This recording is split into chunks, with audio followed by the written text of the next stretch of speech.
নমস্কাৰ আপোনালোকক পুনৰবাৰ ইজি টু ষ্টাডি চেনেলৰ অন্য এটি ভিডিঅ'লৈ আপোনালোকক স্বাগতম জনাইছোঁ। আজিৰ এই ভিডিঅ'টিত আপোনালোকৰ মাজলৈ কেইটামান ভাৰতৰ নদীসমূহৰ ওপৰত কুৱেশ্যন এনচাৰ লৈ আহিছোঁ। আজিৰ ভিডিঅ'টিৰ প্ৰথমটি কুৱেশ্যন হৈছে কোনখন নদীক মধ্যপ্ৰদেশৰ জীৱনৰেখা হিচাপে জনা যায়? কোনখন নদীক মধ্যপ্ৰদেশৰ জীৱনৰেখা হিচাপে জনা যায়? অপশ্যনৰ ভিতৰত শুদ্ধ উত্তৰটি হৈছে অপশ্যন নম্বৰ বি, নৰ্মদা। মনত ৰাখিব, নৰ্মদা নদীখনক মধ্যপ্ৰদেশৰ জীৱনৰেখা হিচাপে জনা যায়। নেক্সট কুৱেশ্যনটিত আছে ভাগীৰথী আৰু অলকানন্দা নদীৰ সংগমস্থলক কি নামেৰে জনা যায়? ভাগীৰথী আৰু অলকানন্দা নদীৰ সংগমস্থলক কি নামেৰে জনা যায়? অপশ্যনৰ ভিতৰত শুদ্ধ উত্তৰটি হৈছে অপশ্যন নম্বৰ চি, দেৱপ্ৰয়াগ। মনত ৰাখিব, ভাগীৰথী আৰু অলকানন্দা নদীৰ সংগমস্থলক দেৱপ্ৰয়াগ নামেৰে জনা যায় আৰু এই দেৱপ্ৰয়াগ উত্তৰাখণ্ডত অৱস্থিত। মনত ৰাখিব, ইয়াৰ লগতে আপোনালোকে আকৌ মনত ৰাখি থৈ দিব ভাগীৰথী আৰু অলকানন্দা নদীৰ সংযোগ অৰ্থাৎ লগ হোৱাৰ পিছত এই নৈখনক গংগা নামেৰে জনা যায়। নেক্সট কুৱেশ্যনটিত আছে বাংলাদেশত গংগা নদীৰ লগত সংযুক্ত হোৱাৰ পিছত ব্ৰহ্মপুত্ৰক কি নামেৰে জনা যায়? বাংলাদেশত গংগা নদীৰ লগত সংযুক্ত হোৱাৰ পিছত ব্ৰহ্মপুত্ৰক কি নামেৰে জনা যায়? অপশ্যনৰ ভিতৰত শুদ্ধ উত্তৰটি হৈছে অপশ্যন নম্বৰ বি, মেঘনা। মনত ৰাখিব, বাংলাদেশত গংগা নদীৰ লগত সংযুক্ত হোৱাৰ পিছত ব্ৰহ্মপুত্ৰক মেঘনা নামেৰে জনা যায়। নেক্সট কুৱেশ্যনটিত আছে তলৰ কোনখন নদী পূবৰ পৰা পশ্চিমলৈ বৈ যায়? তলৰ কোনখন নদী পূবৰ পৰা পশ্চিমলৈ বৈ যায়?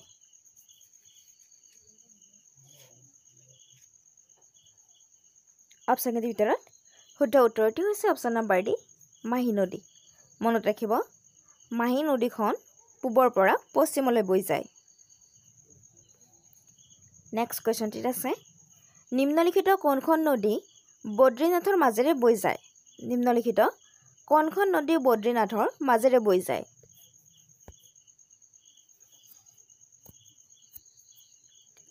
অপশ্যনৰ ভিতৰত শুদ্ধ উত্তৰটি হৈছে অপশ্যন নম্বৰ এ, অলকানন্দা।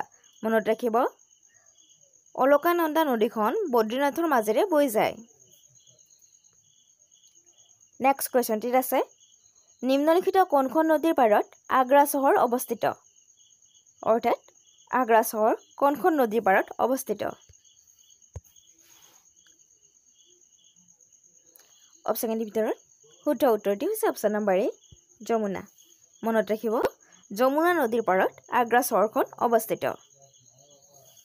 ইয়াৰ লগতে আপোনালোকে মনত ৰাখিব, হয়তো কেতিয়াবা যদি তাজমহল কোনটো নদীৰ পাৰত অৱস্থিত এনেকৈ কুৱেশ্যন আহে তেতিয়াহ'লেও এনচাৰটো হৈ যাব যমুনা। মনত ৰাখিব, যমুনা নদীৰ পাৰত তাজমহল অৱস্থিত।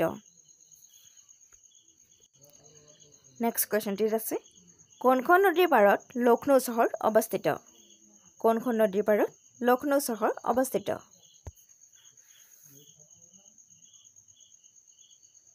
অপশ্যনৰ ভিতৰত শুদ্ধ উত্তৰটি হৈছে অপশ্যন নম্বৰ ডি, গোমতী। মনত ৰাখিব, গোমতী নদীৰ পাৰত লক্ষ্ণৌ চহৰখন অৱস্থিত। নেক্সট কুৱেশ্যনটিত আছে তলৰ কোনখন নদীক বৃদ্ধ গংগা বুলি জনা যায়? তলৰ কোনখন নদীক বৃদ্ধ গংগা বুলি জনা যায়?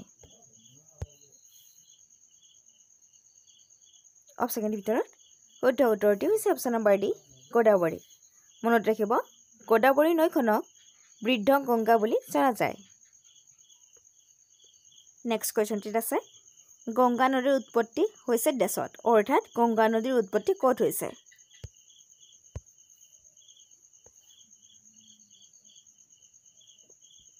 অপশ্যনৰ ভিতৰত শুদ্ধ উত্তৰটি হৈছে option number D, Gangotri glacier নিয়াৰ গৌমুখ। মনত ৰাখিব, গংগোত্ৰী গ্লেচিয়াৰ নিয়াৰ গৌমুখৰ পৰা গংগা নদীৰ উৎপত্তি হৈছে।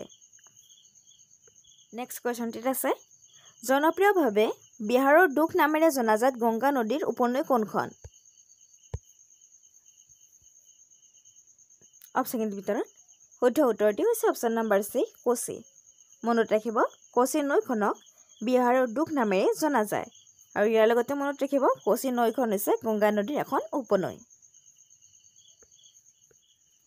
নেক্সট কুৱেশ্যনটিত আছে তলৰ কোনটো গংগা নদীৰ বাও পাৰৰ উপনৈ নহয় তলৰ কোনটো গংগা নদীৰ বাও পাৰৰ উপনৈ নহয়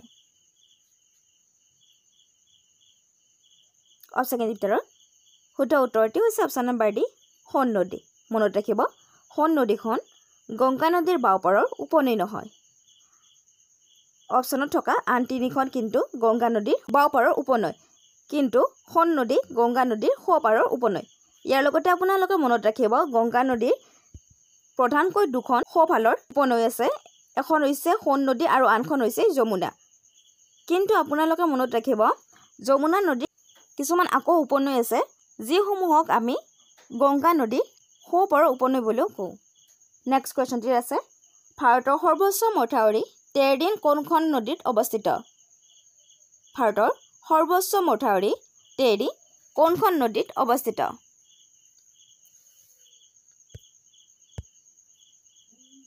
অপশ্যনৰ ভিতৰত শুদ্ধ উত্তৰটি হৈছে অপশ্যন নম্বৰ এ ভাগীৰথী মনত ৰাখিব ভাগীৰথী নদীখনৰ ওপৰত ভাৰতৰ সৰ্বোচ্চ মথাউৰি বা বান্ধ তেৰদিন অৱস্থিত নেক্সট কুৱেশ্যনটিত আছে গংগা নদী বাংলাদেশত প্ৰৱেশ কৰাৰ পিছত তলৰ কোনটো নামেৰে জনা যায় গংগা নদী বাংলাদেশত প্ৰৱেশ কৰাৰ পিছত তলৰ কোনটো নামেৰে জনা যায় অৰ্থাৎ গংগা নদী বাংলাদেশত কি নামেৰে জনা যায় অপশ্যনৰ ভিতৰত শুদ্ধ উত্তৰটি হৈছে অপশ্যন নম্বৰ চি পদ্মা মনত ৰাখিব গংগা নদীক বাংলাদেশত পদ্মা নামেৰে জনা যায় নেক্সট কুৱেশ্যনটিত আছে সুন্দৰবন বদ্বীপ ডেছ নদীৰ দ্বাৰা গঠিত অৰ্থাৎ সুন্দৰবন বদ্বীপ কোন দুখন নদীৰ দ্বাৰা গঠিত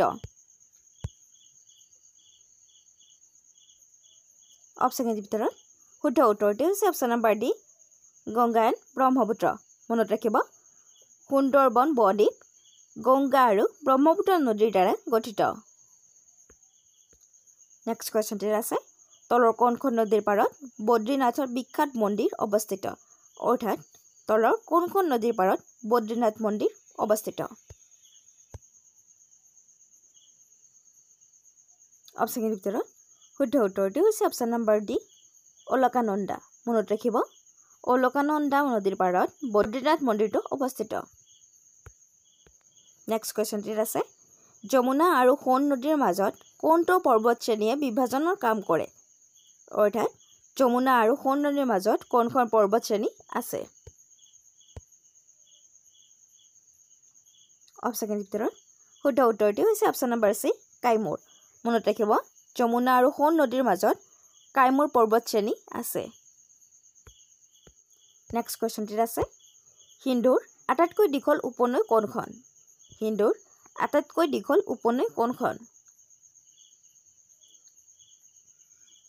অপশ্যনৰ ভিতৰত শুদ্ধ উত্তৰটি হৈছে অপশ্যন নম্বৰ চি সুটলেছ মনত ৰাখিব হিন্দু নদীৰ আটাইতকৈ দীঘল উপনৈখন হৈছে সুটলেছ নেক্সট কুৱেশ্যনটিত আছে তিষ্টা কোনটো নদী ব্যৱস্থাপনাৰ এটা অংশ গঠন কৰে তিষ্টা কোনটো নদী ব্যৱস্থাপনাৰ এটা অংশ গঠন কৰে